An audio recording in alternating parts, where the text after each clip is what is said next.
Imagine this, my friend. A young woman, barely 20 years old, sits alone in a cold stone chamber.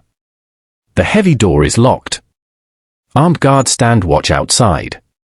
A thin shaft of light falls from a high window, and the only sound is the steady rush of a river beyond the walls. She has no army, no fortune, no powerful allies. Her own sister, the Queen of England, placed her here because trust had vanished between them. In this moment, she does not know if she will see another sunrise, or if everything she holds dear will be lost forever. Yet from that darkness would rise one of history's most remarkable leaders.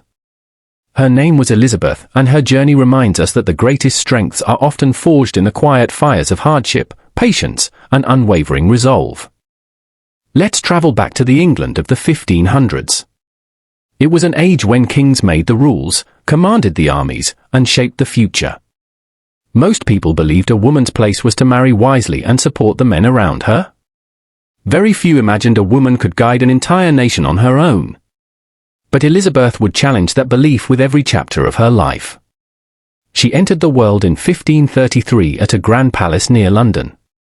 Her father was the legendary King Henry VIII, and her mother was Anne Boleyn, his second wife. Henry desperately wanted a son to secure his legacy. When a daughter arrived instead, deep disappointment settled over the court. Then, when Elizabeth was only 2 years old, tragedy struck. Her mother was taken from her. Accused and condemned, Anne was executed. The little girl would grow up without any memory of her mother's face. In the aftermath, Elizabeth's world shifted dramatically.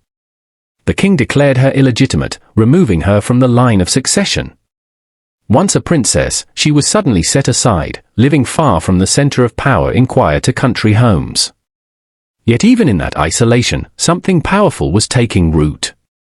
She received an exceptional education, mastering Latin, Greek, French, Italian, and more. She devoured books, embraced music, and developed a sharp, curious mind. But the most important lesson she learned was caution. In those turbulent times, one careless word or misplaced loyalty could cost a person everything. England itself was torn by deep divisions, between Catholics and Protestants, between old loyalties and new ideas. When her older sister Mary became queen in 1553, the tensions grew sharper. Mary, a devout Catholic, saw Protestants as a threat. Fear spread across the land. Elizabeth, who followed the Protestant faith, had to walk a delicate path. Her sister grew suspicious, believing Elizabeth might be plotting against her. In 1554, soldiers came for her. They brought the young woman to the Tower of London, the same formidable fortress where her mother had met her end. Picture her there, my friend, 20 years old, stepping through those heavy gates, the cold stones echoing around her, knowing the river that flowed past had carried away so many hopes before. She sat on the steps and, according to tradition, whispered words that still touch the heart. Here was perhaps the most sorrowful prisoner in all the tower. She remained imprisoned for 2 months before being moved to a guarded house in the countryside. For nearly a year, she lived under watchful eyes, never fully free, yet holding on to life and hope. She waited. And then, as life so often teaches us, everything changed in a single moment. In November 1558, Queen Mary passed away without children. The crown passed to Elizabeth. She was 25. According to the accounts, she stood beneath a great oak tree at Hatfield House when messengers arrived on horseback. They knelt and declared her the new Queen of England. She looked to the heavens and spoke in Latin, "This is the Lord's doing, and it is marvelous in our eyes." The girl once called illegitimate, the young woman locked away in fear, now held the future of England in her hands.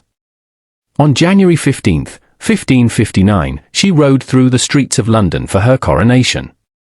Crowds lined the way, cheering and scattering flowers. Music filled the air. Elizabeth smiled and waved, showing her people she intended to be a queen who belonged to them, not distant and removed, but connected and present. The challenges ahead were immense. The nation was divided by faith, nearly bankrupt, and militarily vulnerable. Across Europe, many doubted whether a woman could truly lead. Elizabeth moved with wisdom and care. She surrounded herself with trusted counselors, especially William Cecil, who would serve faithfully for decades. She listened, observed, and chose her words with precision. She acted when necessary but avoided rash moves. Perhaps her most surprising decision came in the realm of the heart.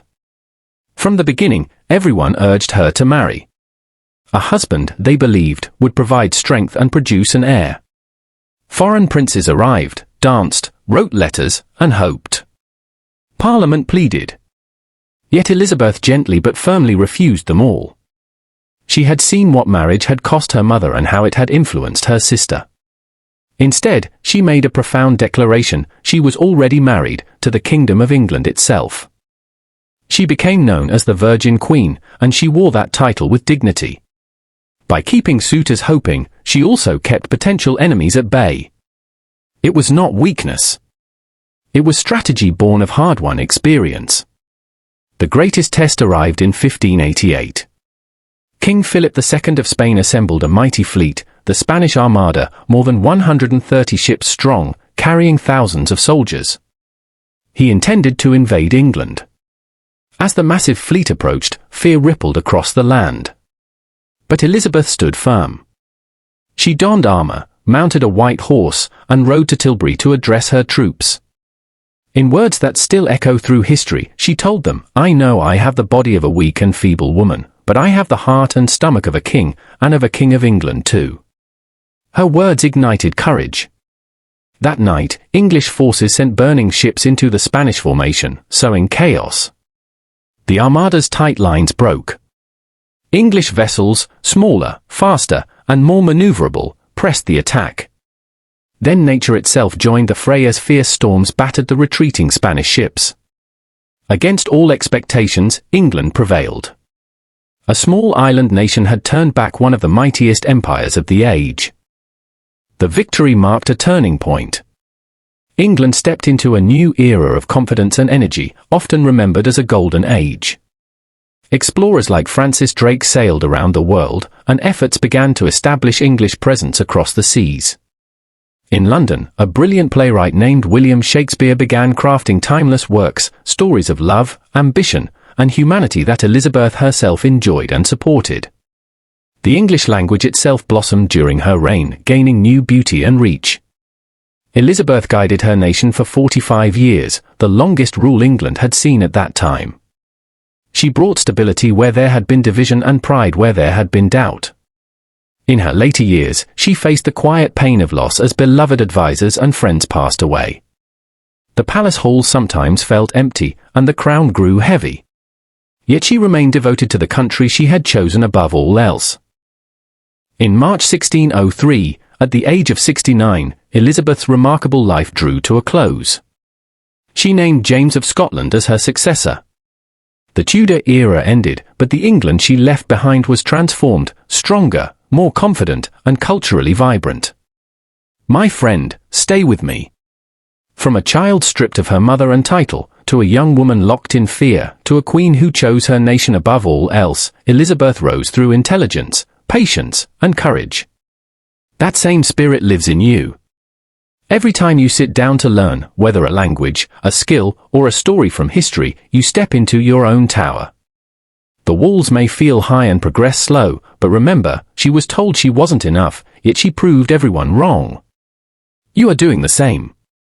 Resilience is choosing to move forward anyway, and discipline is simply showing up again tomorrow. Keep listening, keep learning, and keep believing in your potential. The world needs more people who give their best to something meaningful. You're already on that path. What dream are you standing by? I'd love to hear in the comments. Until next time, stay curious and never stop growing.